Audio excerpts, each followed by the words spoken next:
जनों, मैं आपको सुना रही हूँ नाग पंचमी की व्रत कथा। यह हर साल सावन मास के शुक्ल पक्ष की पंचमी तिथि को मनाई जाती है। कहते हैं नागों की पूजा करने से भोलेनाथ भी बहुत प्रसन्न होते हैं।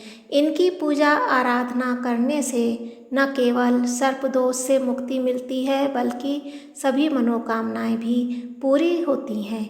यदि आप भी कल नाग पंचमी का व्रत करने की सोच रहे हैं तो पूजा में इस कथा को जरूर पढ़ें। कथा करने से नाग देवता जल्दी प्रसन्न होते हैं। कहते हैं कि एक राजा के 7 पुत्र थे। उन सभी के विवाह हो चुके थे।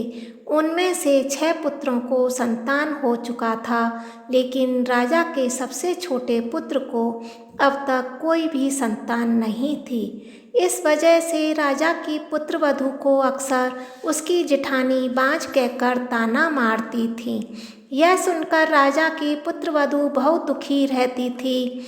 एक दिन उसने अपने पति से कहा, दुनिया मुझे बाँस कहकर पुकारती है। यह सुनकर उसके पति ने कहा, तुम इस पर बिल्कुल ध्यान मत दिया करो, तुम अपनी दुनिया में प्रसन्न रहो। पति की बात सुनकर उसे सांत्वना मिली, लेकिन फिर भी लोगों की बातों को सुनकर वह अक्सर दुखी हो जाती थी।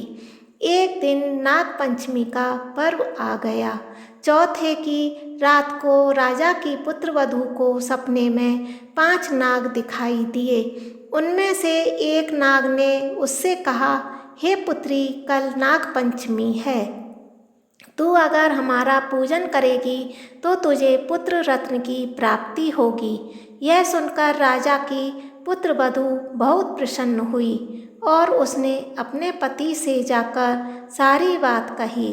पति उसकी बात सुनकर बोला, अगर तुम्हें नाग दिखाई दिए हैं तो तुम नागों की आकृति बनाकर उनकी पूजा करो।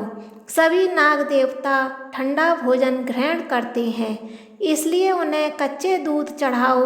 नाग पंचमी के दिन राजा की पुत्रवधू ने ठीक वैसा ही किया। नागों की पूजा करने से राजा की पुत्रवधू को 9वें महीने में एक सुंदर पुत्र की प्राप्ति हुई। इस तरह से संसार में नाग पंचमी का व्रत विख्यात हो गया।